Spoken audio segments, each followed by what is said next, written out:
2024. My name is Lucas Tomasco. I'm an employer engagement student intern here at the USC Career Center, and I'll be moderating today's panel. So just a brief agenda for today. So we'll start with panelist introductions, and then we'll start with and then we'll go and move on into a discussion that I'll be asking the panelists some questions that they can answer for everyone to kind of hear.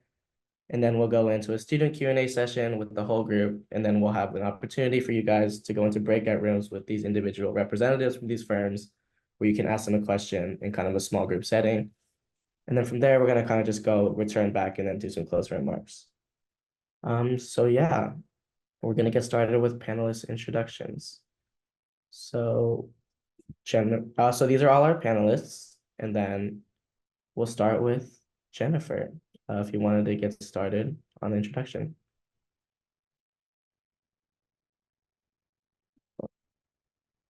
And I think you're muted, Jennifer.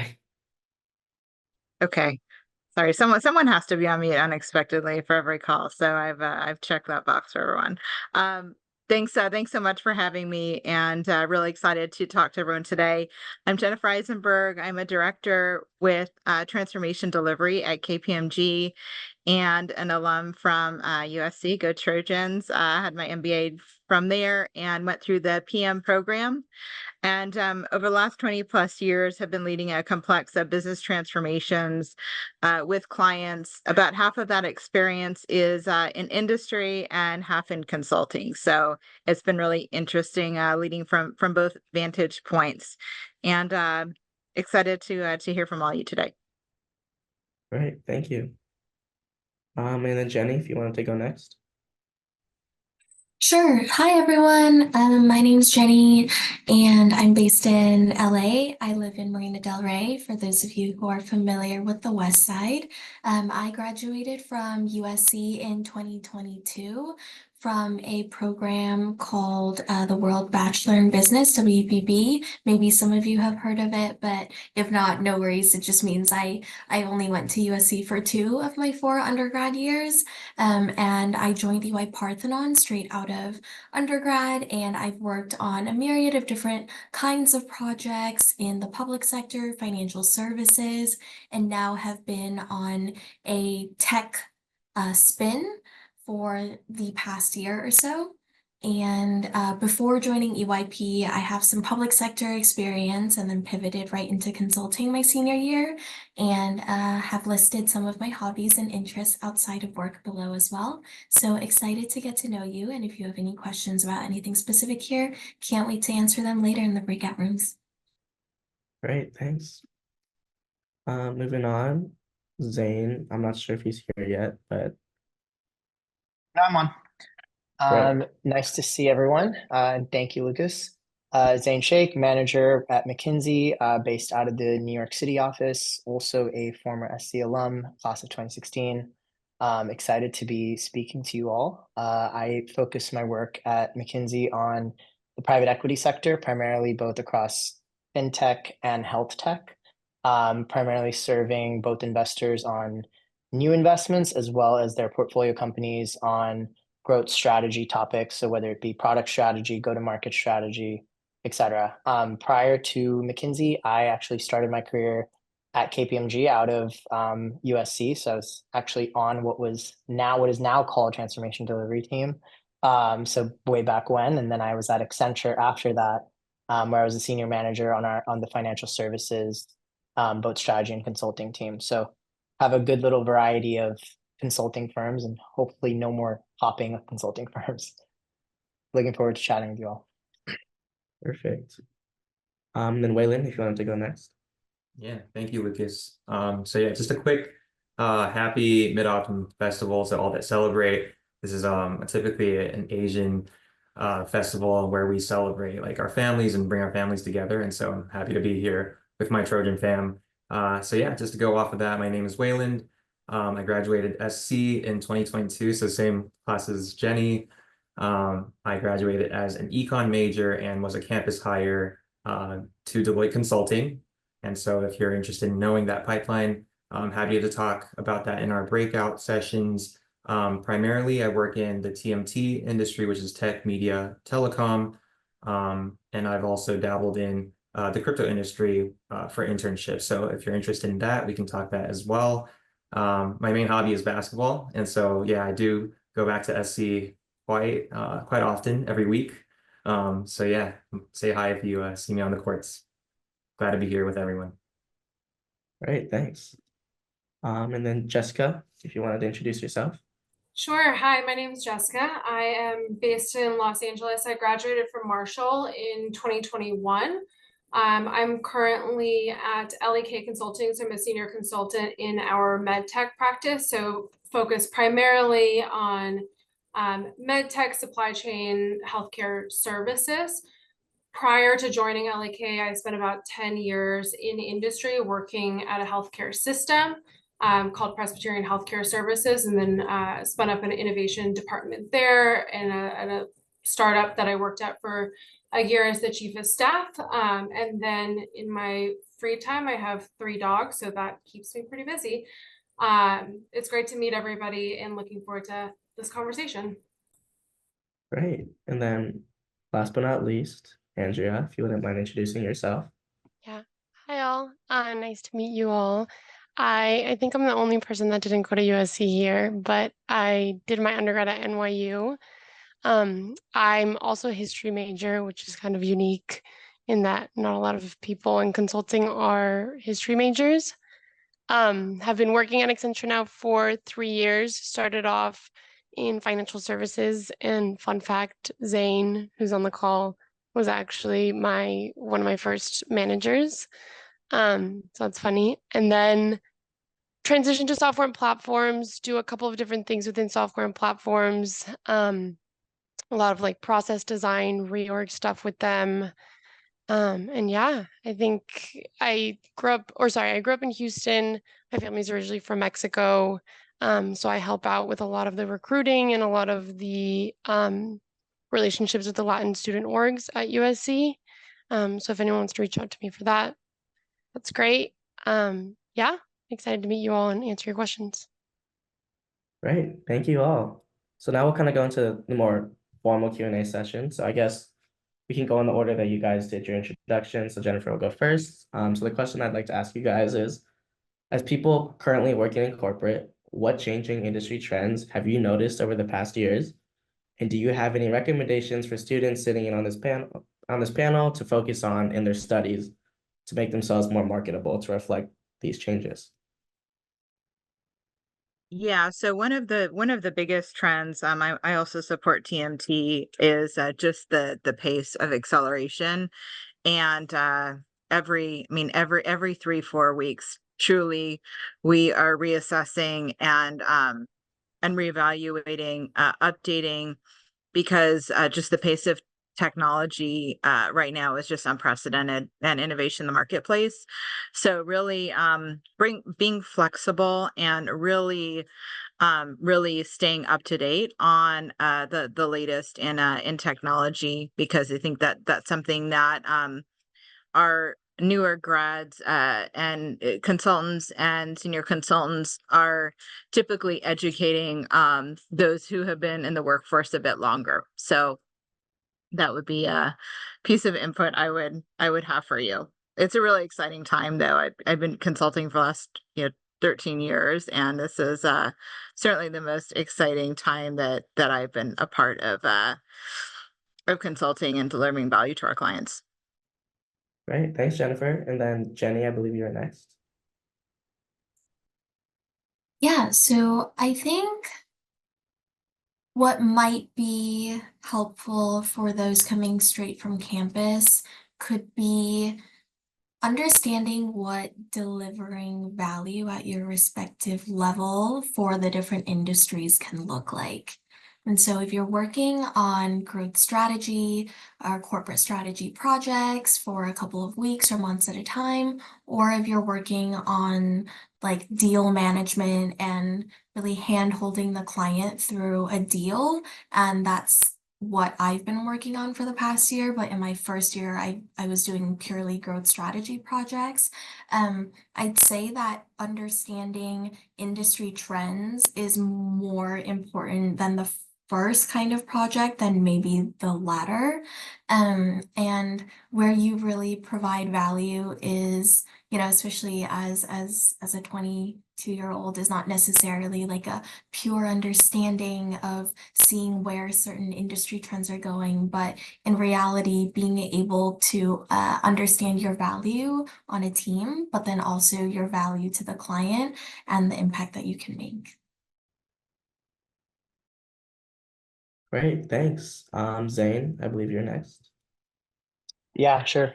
So agree with everything that was just said. What I would add would be, and obviously you've heard the buzzword around AI, so I'm not going to go down that path, but I'll give you the more tangible coming into the workforce as an analyst, and something we really look for, especially at McKinsey, is being able to feel really comfortable with large data sets. Because going broader from the trend piece, given this trend in AI and now Gen AI, one of the key things that's happening is every company is trying harder and harder to harness their data and to monetize their data. And in order to do that, they frankly don't have the talent pools to do it in-house a lot of the time. Granted, yes, some of the big tech companies, the Googles, Facebooks of the world do. However, there's a ton of companies outside of them that then actually reach out to consultants and are looking for help in those areas. And so being able to keep up with the trends around what's happening with especially the AI, Gen AI side, but also how it translates to the foundational blocks that build it. Because one of the things we ask our analysts to do a lot of now is you're not just analyzing data sets in Excel, you're even going beyond Excel when they're just massive and being comfortable with it.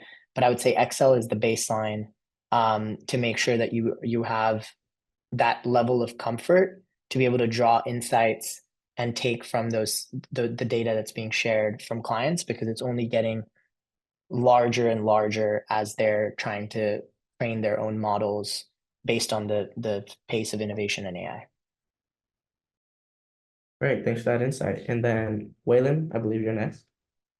Yeah, I think I also agree with everything the others just said. I want to dive more into, I guess, the latter part of the question and how, I guess, you stay, as a student, stay on top of, I guess, industry trends. I would say like just resources nowadays are everywhere. And so like even 2 years ago when I was back in school, I don't think podcasts were that big of a thing. But now like with podcasts, with just YouTube videos, just talking about, trends, and it could be market trends, it could be industry trends. I think just staying on top of news in general is a lot easier, but is not done by everyone. So just by spending a couple minutes a day listening to podcasts or watching videos, just to stay on top of things, what's going on in the world, honestly, not just in the interview process, but also throughout like day-to-day work, I think just in general would give you a huge boost. So that's what I would encourage you to do.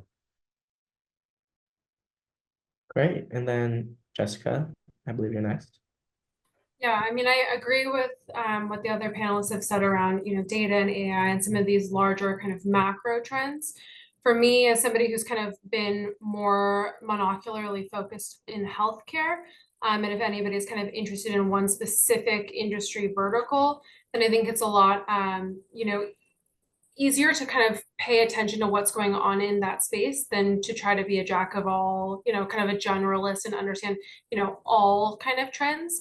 So I think that focus, the ability to kind of focus in healthcare and really understand, how does AI impact, specifically the healthcare space, or how does, data impact the payer landscape, kind of focusing and having a more tailored approach to understanding, larger trends, I think could be important. Great, and then finally, Andrea. Yeah, similar to everyone, I'm going to say something along the same lines, but I think at least what I've seen in consulting in general in these last like 2 years is it's been a little bit harder to sell certain types of work. And a lot of it, what I've seen on the selling side, just comes down to like all the relationships that people have with their clients. And then from there, also being able to like, they really trust someone that like knows their story, is able to like build a story for them, come up like with ideas that they wouldn't necessarily come up with. So I think that's like a big thing, is just like coming at it from like an empathetic lens and showing that you're someone that is really good at building relationships, whether it's with just like all your extracurriculars and classes, whatever it may be, and that you're able to just like build a story and like dig deep on something and build relationships, I think is really important right now. Perfect. Thank you all. So now moving on to question 2. So obviously all of you are at very prestigious, well-respected firms around the nation. So I was wondering, in your opinion, what qualities do you seek in ideal interns? And then how can a student kind of recruiting, whether they're sophomore, junior, or senior, stand out amongst the thousands of other applicants that are applying around the globe? So I guess we'll go in the same order. So I believe that starts with Jennifer, and then we'll just keep going. Yeah, so I think one of the big changes coming out of the pandemic is the ability to really showcase credibility from the onset in a virtual setting. So to the extent that you're having virtual interviews and having that come across, that's something that translates to clients as well, as far as making a business case or a key presentation. So virtual presence, curiosity. So spend time thinking through the right questions to ask as you're going through interviews that really demonstrate an understanding and grasp of what the company that you're meeting with is about, because that's a key differentiator. In consulting, I find that technical skills are important, but soft skills are more important as far as relationship building and just the right mindset, consulting mindset, staying flexible, staying nimble, and really, someone mentioned earlier, building solid relationships across levels. Great, thanks. Jenny, I believe you're next. Yeah, so I think what's important at coming into the firm being entry level is just really being flexible and understanding your role on the team as well as how to best support your team. So like I remember when I first joined the firm, I was pretty confused at how hierarchical some teams were and how not hierarchical other teams were. And like you'll see trends across offices with different cultures as well as industries and then also firms. But I think at EY Parthenon specifically, we really look at your attitude more than anything. Like we know that we hire smart people, driven people who are involved in a bunch of different things and are still able to keep up their grades and their social lives and their campus life and all of that. So in that way, it's not a doubt at all that you won't be able to thrive in the workplace, but it's really the attitude of being willing to take things on. So like why are you in that meeting when you're not speaking, right? You're taking notes, and it may be a lot to continuously take notes over and over again on every single meeting, but that kind of justifies your presence of why you're on this like huge meeting with a bunch of execs, right? And so really like putting care into all of the little day-to-day and even the administrative tasks that are asked from you.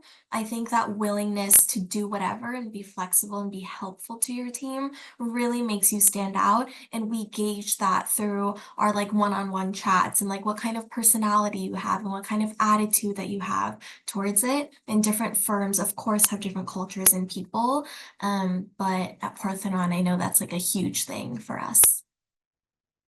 Amazing. Zane, you. Yeah, absolutely. So for us, I would say it's really looking for well-rounded candidates. It proves to us that you have a diverse set of experiences, and ultimately our goal is to create as diverse of a mix of folks as we can. And so showing that you're well-rounded tactically, what that means at school is like that you're part of a different communities, whether it's clubs, organizations, classes, etc. And then from a skill set standpoint, it's the ability to to show that you can problem solve. So we look at problem solving skills. I'm sure it's no secret to anyone about the way that we um, add cases into the mix of our interview process. And those are meant to test problem solving from both analytical and conceptual standpoints. And then we'll look at overall behavioral elements through our conversations, being able to speak to points on a resume, being able to represent that you've proven to have had entrepreneurship in your on whatever you've taken on during your school years or your early jobs. And again, going back to just adding to it, showing that it's a very well-rounded candidate, and the resume is what usually will tell us that before we get to an interview. Great. Waylon? Yeah, and I think just to add on to what the others have said, I think what we as like full-time employees now look at in like candidates are the ability to like translate your skills as students and your internship experiences into what we do in our day-to-day. And obviously with all our consultants here, we know that everything is project-based, and so there most likely is a project that suits anyone's skill set, but more so it's again the soft skills. I think that the hard skills are easily you can easily tell like how those translate over, but more so the soft skills of how well you gel with the company culture, how well you work with people. That can all be shown through your internship experiences, your student org leadership experiences. So in your interviews and in your interactions with recruiters and also just like practitioners, I would say just try to stress how your experiences now and your personality traits right now can translate into the industry or the work that they do. And yeah, just overall be someone that you feel like others would want to work with. So yeah, soft skills again are definitely a huge plus and a huge importance for consulting. Perfect, thanks. And then Jessica? Yeah, agree with the other panelists again. I think the only thing that I would kind of add is there's a lot of stuff that you can do once you're in the job to kind of show, but of course like kind of leading up to it, it's not like you'll necessarily have the opportunity to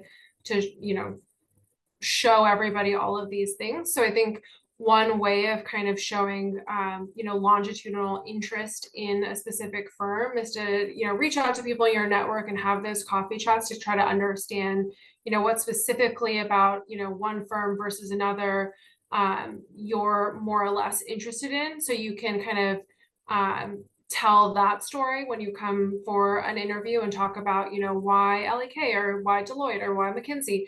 There are different attributes to each firm, so understanding what does everybody do in their roles at that specific firm and how would you fit in there, and just making sure that you really want to kind of be at that firm rather than applying to a bunch of places without really looking into them.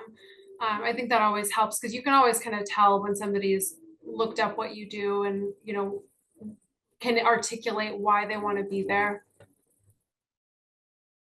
Amazing. And then finally, Andrea, if you wanted to round us out. Yeah, I think kind of going off of what everyone else said, consulting, I think especially at Accenture, really is a job in which you're like always learning, you're always changing projects, you're always changing clients, so nothing really stays the same.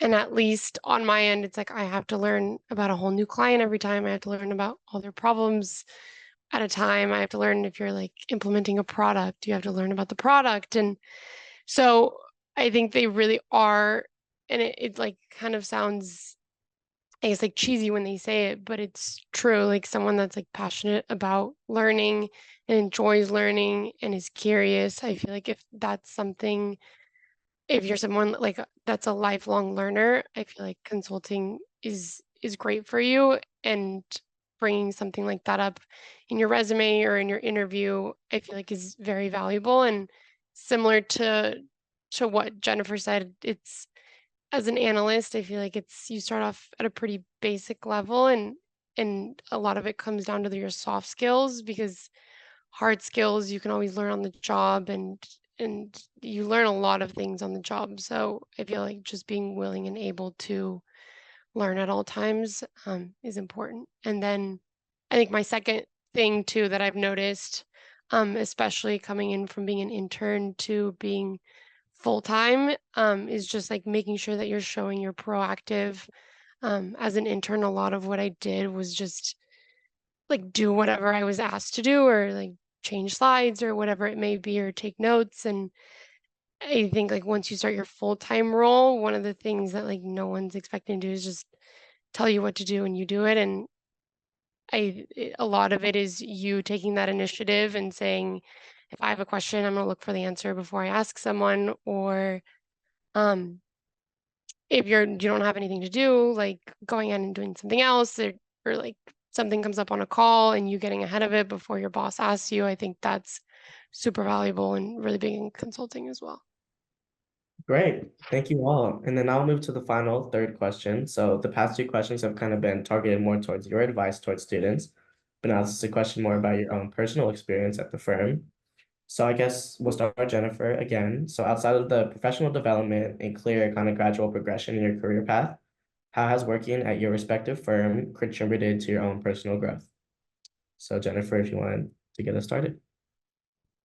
Sure. So, so I think that to the extent that you can fill your professional bucket and your personal bucket at the same time, that's those chances are rare. But really building a community, and you spend a lot of time in consulting with your project teams and your colleagues, and so just the friendships that you make really really enriching to life in general. And you get to know people's families, and really grow in that way. And then also just the opportunity to support global engagements. And usually I try to take the opportunity, if I'm traveling internationally, to add on a couple days, and make sure that you're really making the most of those experiences. That's one of the perks of consulting, is getting to travel. And so yes, sometimes there's long hours, but take the time to really experience where you're at and enjoy it, because you don't know when the next opportunity is to go back to that place. So don't forget to see the forest through the trees. Great, thanks. Jenny? Yeah, so I can absolutely say that even if your working hours are tough sometimes, what you get and how you learn to set boundaries with your team and how you learn to prioritize your time, as well as carving out time for, mental health, physical health, friends, family, whatever else are priorities in your life. It's always challenging. But I think that having consulting as my first job and still being flexible in my career has given me a lot of confidence as a fresh grad. And I think you really like jumpstart your skill set by starting off in consulting straight out of college. And like in that way, that could provide financial freedom earlier on. It could provide different opportunities to hop to a certain sector that you've now understood that you're interested in. And also the smart, nice, and driven people that you're surrounded by every single day will, of course, make for some friends that do make it out of the office and don't make it out of the office, and both are totally okay as well. But I'm really glad in how this has shaped like my personality, both in and outside of work. So yeah, I'm really pro consulting actually. Great, thanks, Jenny. Zane, you're up next. Yeah, I think I would summarize my career as also being very pro consulting. Been doing this for coming up on 9 years, and what's kept me in it has been the fact that it's like never boring. So you're constantly learning. It's a variety of learning, and you get really good at problem solving. and that kind of becomes part of your even how you deal with conflict and problems in your own life. And frankly, it's become a bit of part of my identity. And I would agree that a lot of some of my closest friends have come out of one of the three companies that I've been at. And it's been awesome. And the travel bit has definitely been a huge one, especially when I was in my earlier 20s, which was you take your consulting points and the perks you get of being able to travel to different cities for client work, or even what we do at McKinsey is like co-locate our teams where we'll work from a different city just so that we're in the same place. You pile up all those points and miles, and then you use them on personal travel. So I've had the luxury of going to 40 plus countries at this point. And I'm still in my 20s, which is probably a rare thing for people to be able to say. And so that's definitely a big perk. But yes, it does come at the cost of, I'd say there's a lot of flexibility. Like we're not ever going to be doing like what an Amazon did today, being like, oh, 5 days in the office every week. There's always going to be flex, but the client will always come first. And what that means is that it's going to ebb and flow, or sometimes you're working really hard towards like what we call our steering committees or our readouts with our clients. But then there's going to be weeks that are a lot chiller and you have a lot of flexibility to work from an island anywhere you want. So kind of comes and goes, but it's really fun and it keeps life interesting. Great, good to hear. Waylon, you're next. Yeah, I feel like it's super hard to add on to the other folks that have gone before, but so I'll just try my best in just sharing a personal anecdote. So my background is I grew up in Taiwan and I went through the local education system, and so coming to school or USC in the States was part of me trying to understand what I really want to do for my career, and just try to explore more and have more flexibility. And so I want to say that going into consulting as a campus hire and as my first job is kind of the extension of that in coming to the States. I think consulting, just like the others have mentioned, offers you a lot of resources, a lot of opportunities in different industries. And so, yeah, just at the most superficial level, it just gives you a lot of flexibility to start off your career. I think the other thing about coming to the States for college and coming into Deloitte Consulting is the fact that I wanted to meet more people of more diverse backgrounds. And so USC gave me a great taste of that. And now I think Deloitte is providing me with that opportunity, not only with my project team and people within Deloitte, but also with my clients. And so, yeah, just this is basically my personal anecdote, and just in general, just a lot of opportunities, a lot of flexibility in options in what you want to explore. So yeah, that's my take. Great, thanks for sharing. Jessica, if you wouldn't mind going. Yeah, I think for me, so I mentioned I came from industries. I spent a good number of years working at a hospital health system. And so what I think has been most interesting about consulting is just the pace. And so industry, things move relatively slowly. You're often working with kind of older teams that have kind of been there for a while, and there's a traditional way of getting things done, and consulting is a little bit different from that in that things are very fast paced. You're working with a lot of people who are new to the workforce, so bring a lot of energy, and I think those have all been really positive pieces of consulting for me. And I think the other thing too is in industry, you tend to own one project over a long period of time. And especially in strategy consulting, you may be doing quite a few very, very different projects in really rapid succession. So you are able to kind of get pretty deep in a number of different industries and figure out, what's really interesting to you. Amazing. And then Anja. Yeah, similar to what everyone said. I think a couple of points in terms of personal growth for me. I think like you have to be so on all the time in consulting. I feel like it keeps my brain like turned on and engaged at all times, which I really appreciate, surprisingly. I think being able to like start to connect the dots and like solve a problem with a client can be like really fun and interesting. I also think that consulting is it if it's not where you want to be forever, it might be. It's a great place to just realize what it is that you want to do long term, just because you have so many different types of projects and clients. You start to realize kind of like what you like and what you don't like.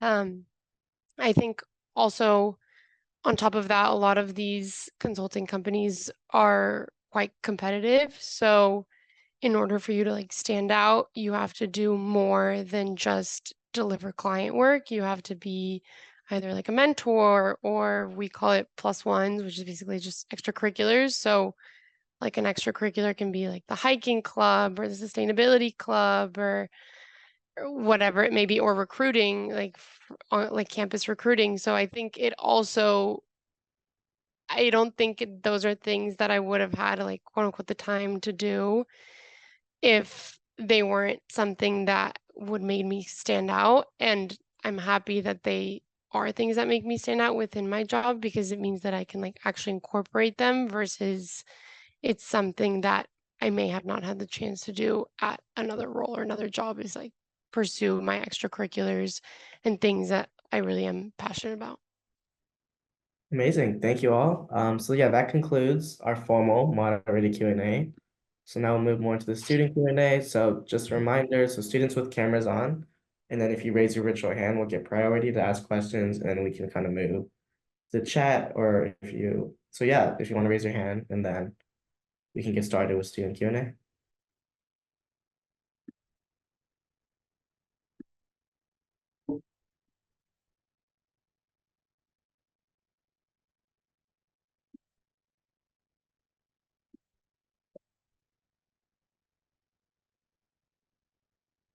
So, yeah, we'll go to the chat.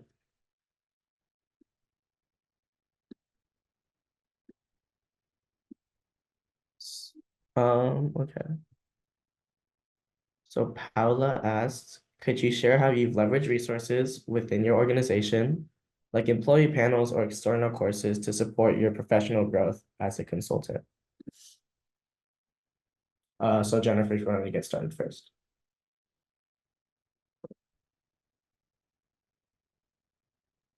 Sorry, Lucas, my audio cut out for a sec. Would you mind repeating the question?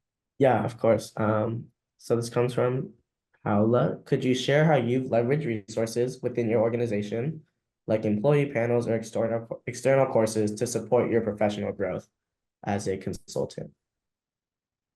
Yeah, so I've more often than not facilitated panels that includes client representatives across different clients that we're serving, for example, within a particular industry.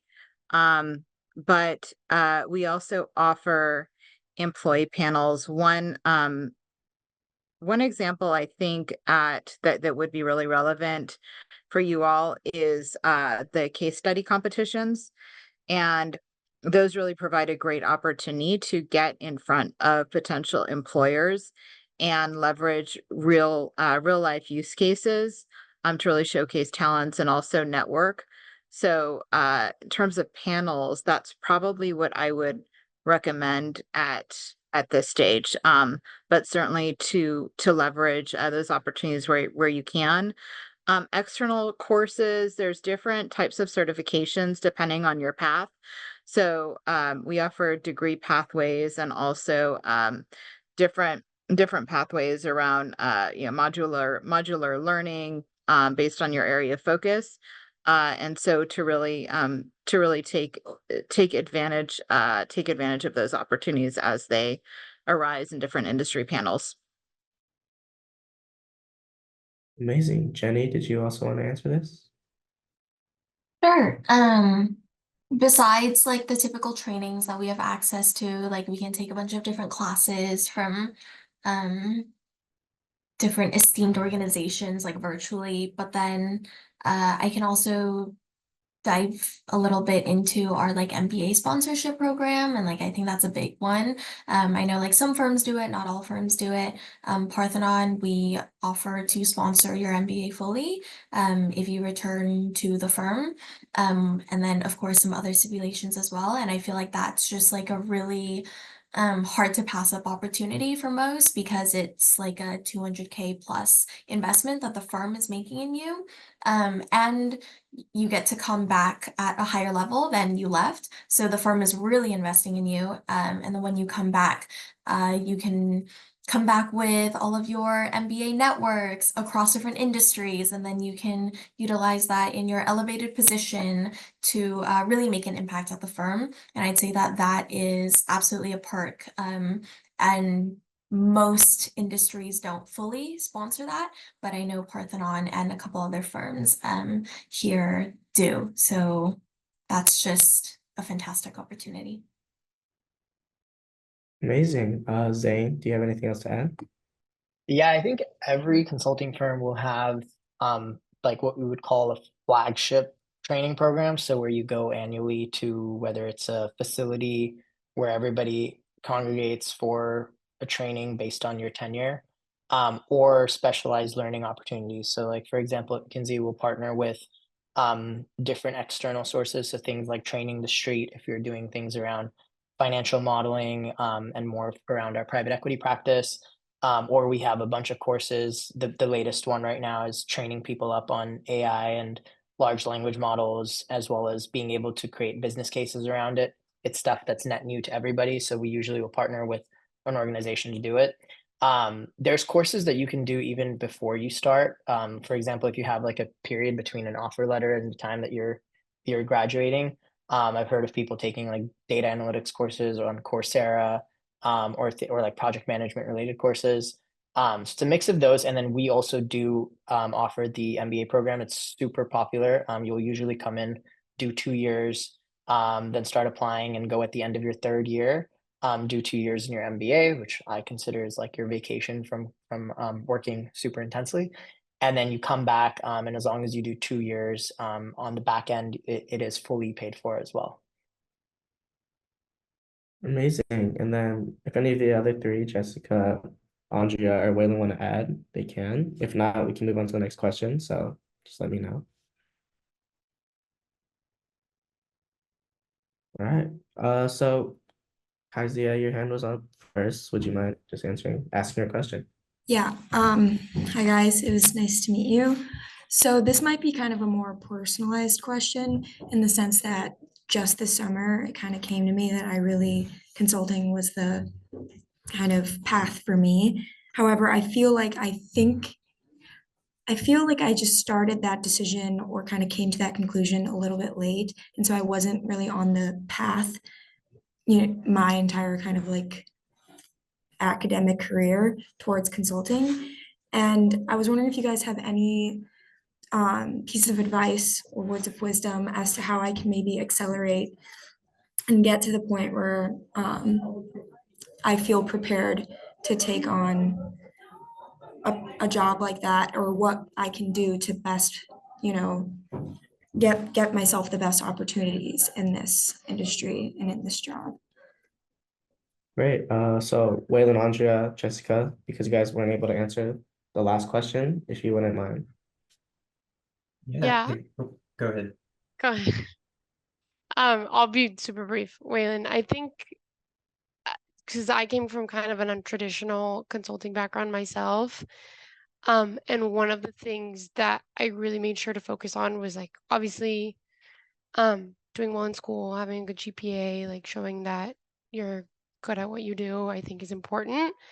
I think on top of it as well, like having a good amount of internships, showing again that you can like learn, that you're like a curious person, and making sure that you're kind of like tailoring your resume based on whatever consulting company you're applying to's, I guess, like main principles.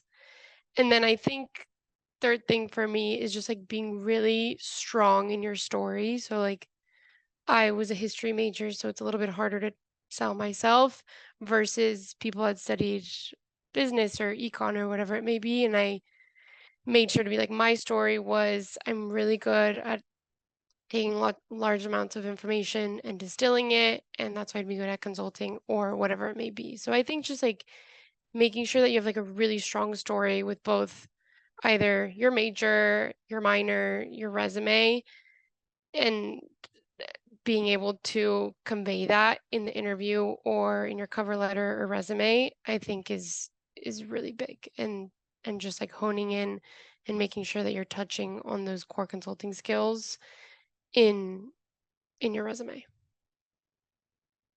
Yeah, and then I would just echo or go off of what Andrea was talking about in having like your own story, even if you don't necessarily have what you feel like is a consulting background. I would say, you know, it's honestly, don't see it as a disadvantage. I would say you having a different either upbringing or education background sometimes maybe gives you a different point of view when, you know, problem solving and your critical thinking process might be different from the traditional pacing or consulting route. And so see that as an advantage, you know, obviously prep all you can for the interviews and for consulting in general, but I think just mindset wise, don't feel like you're behind. Just feel like, you know, see it as an advantage instead of a disadvantage is what I would say.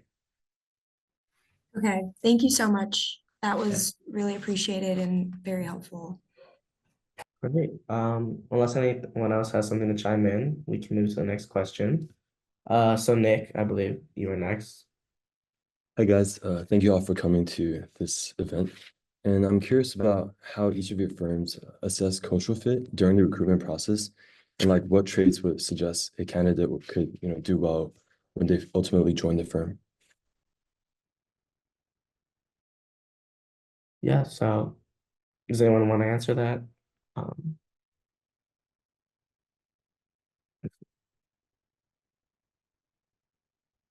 Jessica, I guess, would you be taking the question? Or Jennifer? Jennifer, were you gonna say something? Yeah, I was so I was gonna say there's a couple things.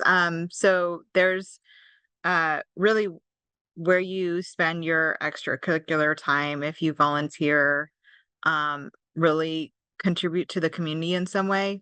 That's something that's really important, and just really bring a collaborative, flexible mindset to consulting.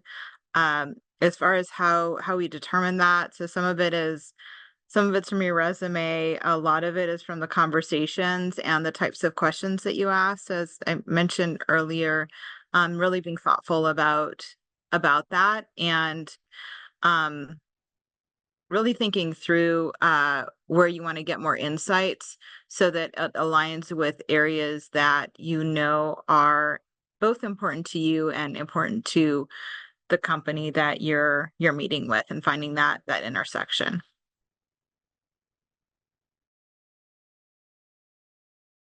Great. And then does anyone else want to add into that question? If not, we can move on. So Christina, do you have a question? Hi, yes. My name is Christina Stone. I am a senior in chemical engineering and also a graduate student in product development engineering. Thank you for being here this evening. I guess this is a question to whomever wants to answer it. How do you see the role of consulting evolving in the next 3 to 5 years?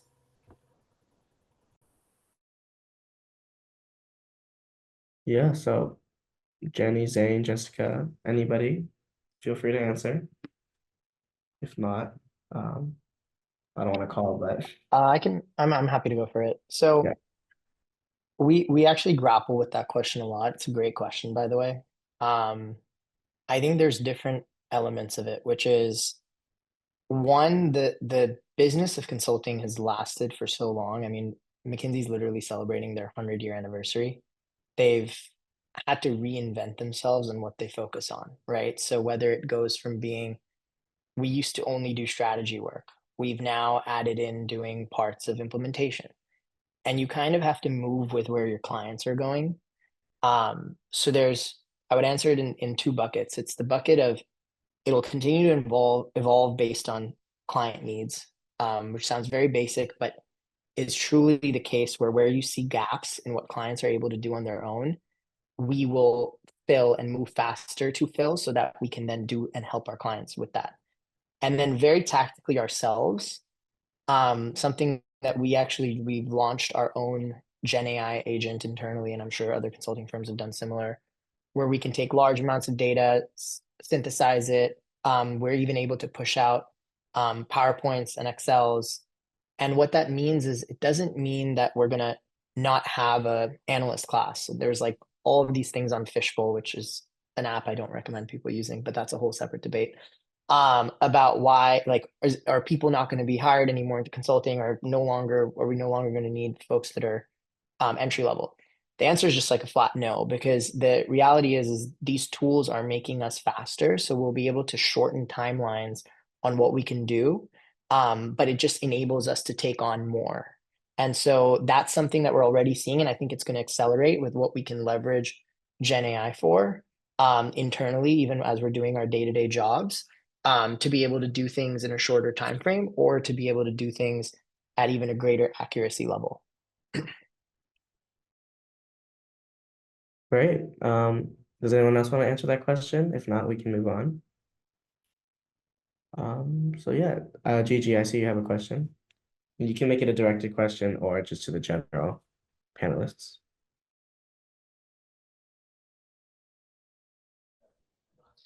Hi, my name is Giovanna. Thank you all for sharing a bit of your experience with us today. I guess my question is also a little bit more personal, like the first question was. So first, like as an international student, I was just wondering, what are possible things that we can do to like showcase our abilities and like what we could bring as an international to the company? And also, a lot of you guys mentioned the importance of soft skills, but how could we really showcase it like through our resume, for example, instead of really like showing all of our abilities? Thank you. I can take a pass at that one. I think it's fantastic that you're part of the international program, and it brings a completely different vantage point. One of the things that we really focus a lot on is diversity, and having a diverse workforce that mirrors our clients, right? And part of that is having global footprint and working with international teams. So I think that you have that and are able to really think through, through group projects and just your experience in the program, some of the cultural differences that you may have picked up on working with different cultures and regions. And that will translate to client environments as well, because you'll find that certain work styles may be more effective with individuals with certain regions when you're working with global teams. And so really having that lens and bringing that to the table is a positive differentiator. So I don't think that's that it all puts you at a disadvantage, aside from being bilingual at a minimum. I would assume is also a huge plus. Yeah, going off of what Jennifer is saying, I think, like I said, regarding like the different majors and all, I would again try to say that, try to see this as an advantage more than a disadvantage. Although I understand the recruiting difficulties with being an international student. Trust me, I've known that for a while. But yeah, like, you bring a different viewpoint, you bring a different background, a thought process, a cultural thought process, maybe even. And with our firms all being, international, I'm sure there are clients, there are projects within the firms that, are aligned to your maybe cultural background. And so if that's what you want to leverage eventually, then that's definitely an advantage. So, yeah. Amazing. So final question from a student will be Emma, and then we'll move into breakout rooms for the remaining 30 minutes. So Emma, go ahead. Hi, everyone. Thank you so much. I'm a sophomore here at USC studying business administration. And my question is particularly for Zane. You mentioned financial modeling, and I was just curious on kind of how that looks in consulting. I'm not too sure whether I want to do finance or if I want to go more the consulting route. So hearing more about how financial modeling is being implemented in consulting would be really helpful. Yeah, for sure. And honestly, I went through the same decision-making process when I was a sophomore and a junior, so I get it. There's a class at SC taught by Plots. I'm pretty sure she's still teaching it. It's like FP 421. Super fascinating valuation class, but very much more targeted. Teaches you a lot of the modeling skills and how to build and structure models and use Excel proficiently. But it's more targeted at investment banking.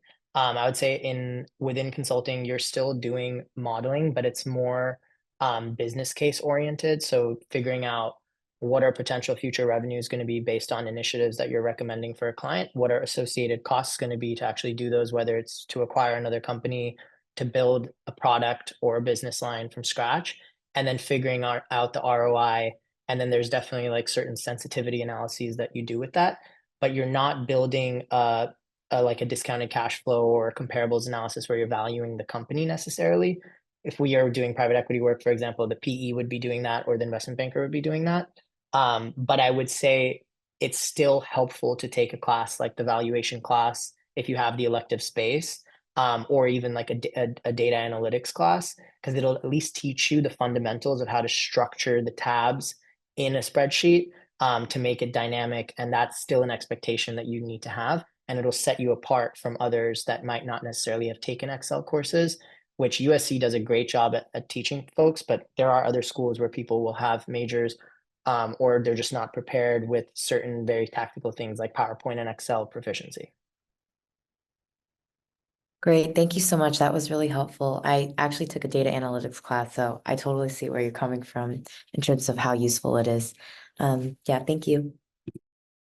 All right, great. So now we'll move on to the breakout room section. So I'll share my screen. So we'll be opening the breakout rooms now. Here is the breakdown. So Zane actually will be leaving us today right now. So just feel free. So panelists, if you wouldn't mind taking a look at the slide and joining the respective breakout room. And then after that, students feel free to join these rooms and then ask you guys questions to the panelists.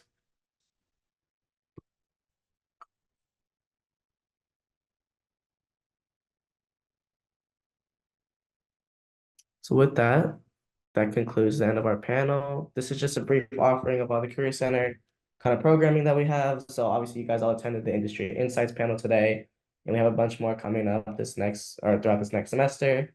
There's also this other program called Internship SC, which are essentially the search clubs, and these are kind of smaller cohorts. And these are our 4 divisions that we have where you can kind of meet industry professionals and kind of get mentorship from a student who's had an internship in these fields. And then this is also a heads up that we do have a lot more networking events with both employers and students in the industry that's an opportunity for you guys to have. So this is a QR code that you guys can scan. And then with that, that concludes our consulting panel for fall 2024. So thank you guys all for coming in and attending, and shoot us an email if you guys have any other questions. Thank you.